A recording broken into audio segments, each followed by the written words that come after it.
Let's talk about James Harden. I mean, the guy's an MVP, a scoring champ, one of the most gifted offensive players we have ever seen. So here's the big question. Why has the last, decade of his career been this endless wandering and so far totally fruitless search for a championship ring? It's got to be one of the biggest head-scratchers in sports right now. And to try and figure this out, the source material we're looking at today starts with this pretty wild analogy. You know, you have that friend who just complains about bad roommates over and over and over, and they never stop to think, hey, maybe I'm the bad roommate. So that's the question we're asking. After all these teams, all these messy breakups, is James Harden the problem? Is he the bad roommate? All right, so if we're going to figure out if he's the problem, we've got to go back to where it all started. Let's rewind to the first and maybe most important messy breakup, when he forced his way out of Houston. You got to remember, for years, the Rockets just kept smashing into that Golden State Warriors wall. So Harden looked around, right? He saw the writing on the wall. That championship window, it wasn't just closing, it was slammed shut. The roster was getting old, Russell Westbrook was traded for an injured John Wall. It was a mess, so he wanted out. It was championship or bust, plain and simple. But the way he left, man, it was ugly. He missed camp, broke protocols, trashed the team in public. He basically created a playbook for how to burn bridges on your way out the door. A playbook he'd, use again. So leaving Houston, that wasn't the end of the story. Oh no, that was just the first domino to fall. What came next was this crazy, high-speed tour of contenders, a journey through one super team after another, and each one was supposed to be the one.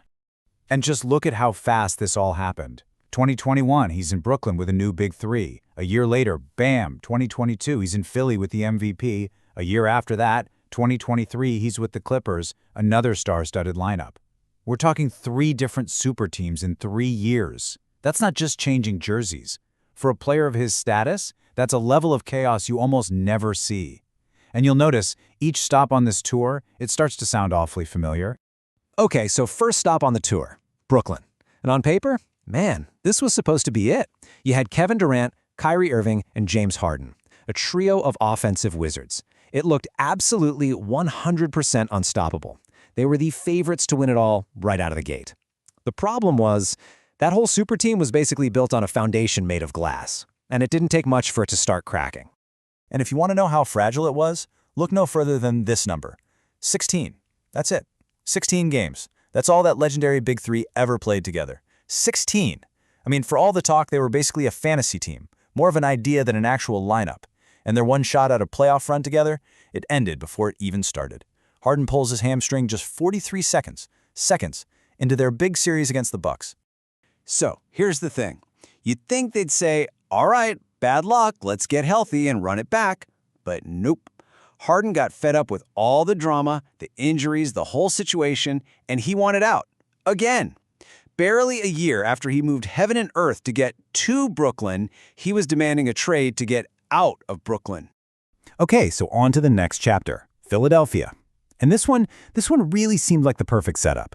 He gets back together with Daryl Morey, the guy who built that whole Houston team around him, and he gets to play with an MVP in his prime, Joel Embiid. The potential was off the charts. But the reality, it started to feel a lot like we'd seen this movie before. And this slide just lays it out perfectly. It was basically a copy and paste job for his 2 years in Philly. Seriously, the pattern was exactly the same.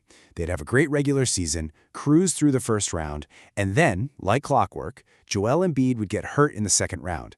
Harden's performance would get shaky, and even when Embiid came back, they just couldn't seal the deal. Both years, same story, second round exit. And how did his time in Philly end? Oh, just with maybe the most dramatic exit yet. He's upset about his contract, so he goes on this promotional trip to China, and in front of a bunch of cameras, he just unloads. He calls Daryl Morey a liar and says he'll never play for him again. I mean, think about that. This is the guy he supposedly couldn't wait to play for again. It was just a totally bizarre public meltdown that slammed the door shut on his time there. Which brings us to Los Angeles, his third shot at making a Big Three work, this time with Kawhi Leonard and Paul George. And give him some credit here. He seemed to accept a different role, being more of a playmaker, a third guy. And for a while, it worked. The team looked really good. And then the playoffs started, and suddenly that feeling of déjà vu was back.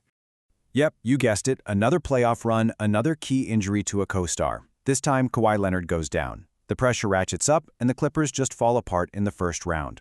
And in that final must-win game, Harden was basically a ghost. He completely disappeared. Same cycle, same result. Another team, another first-round failure. Okay, so we followed him from team to team to team. But let's zoom in a bit, because there's another pattern going on here. And this one isn't just about injuries or bad luck. It's about his own performance when the pressure is on. And for this part, we got to look at the numbers. Just take a look at his last 2 elimination games with the Sixers.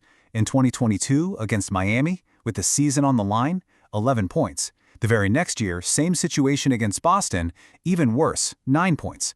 These aren't just bad shooting nights. This is a superstar completely vanishing when his team needs him the most. And this chart right here, this really paints the picture, doesn't it? During the regular season, he's an all-star, an MVP candidate, but when you get to those high-stakes playoff elimination games, his performance just falls off a cliff. It's a total disappearing act. So the question isn't whether it happens. The numbers don't lie. The real question is why it keeps happening. Is there something about his game that just doesn't translate when the pressure is on? Or is it something else? So, after all this team hopping, all these playoff flameouts, where are we? Well, the conclusion from our source material is pretty grim. It suggests this whole quest for a championship might just be a hopeless one. The big metaphor used here is an Odyssey. You know, like the old Greek story of Odysseus. An Odyssey is a long, winding, epic journey. But there's one really important difference between the classic tale and James Harden's version. And this is where it all comes together. The original Odysseus, the Greek hero, after 20 long years of battles and monsters, he actually made it home. He won. He got his happy ending. But James Harden's Odyssey, it's just been a loop. A 6-year cycle of joining a new contender, failing in the playoffs, and then demanding a trade. His journey doesn't seem to have a destination, at least not a happy one.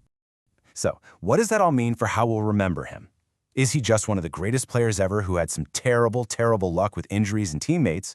Or is his career a warning? A cautionary tale about a superstar who, every single time things got hard, decided to look for the nearest exit instead of staying and fighting?